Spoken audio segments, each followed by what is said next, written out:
शास्त्रीनगरात सोमवारी दुपारी 4च्या सुमारास दर्शनासाठी मिरवणुकीने शास्त्रीनगरातील राम मंदिराकडे निघाले होते, तेव्हा अनोळखी लोकांनी मिरवणुकीवर दगडफेक केली. यात डोक्यास मार लागून तिघे जखमी झालेल्यांना मंगळवारी भाजपा युवा मोर्चाचे अध्यक्ष तथा माजी नगरसेवक किरण देशमुख, माजी सभागृह नेते शिवानंद पाटील यांनी मंगळवारी छत्रपती शिवाजी महाराज सर्वोपचार रुग्णालयात जाऊन जखमींची भेट घेतली. यावेळी माजी नगरसेवक किरण देशमुख यांनी जखमींशी संवाद साधून डॉक्टरांना योग्य पद्धतीने उपचार करण्याच्या सूचना डॉक्टर देशमुखांनी दिल्या.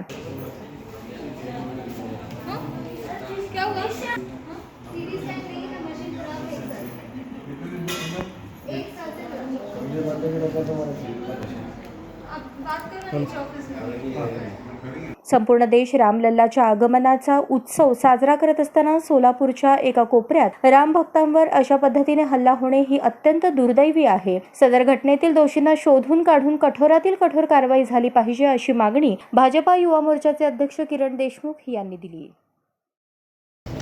प्रभू श्रीरामाचं भव्य प्राणप्रतिष्ठान होत असताना संपूर्ण देशात एक चांगल्या पद्धतीने आणि शांततेने सगळीकडं उत्साह केलं जात होतं आणि या उत्साह चालू असताना सोलापुरात या शास्त्रीनगर भागात काही युवक त्या ठिकाणी रथयात्रा काढत असताना काही समाजकंटकांनी त्यांच्यावर एक हल्ला केला आणि अनेक लोक एकत्रित येऊन एक जमावाने त्यांच्यावर हल्ला केला. त्यात अनेक लोक जखमी झालेले आहेत. त्या जखमींना भेट देण्यासाठी आज आम्ही इथं आलो होतो.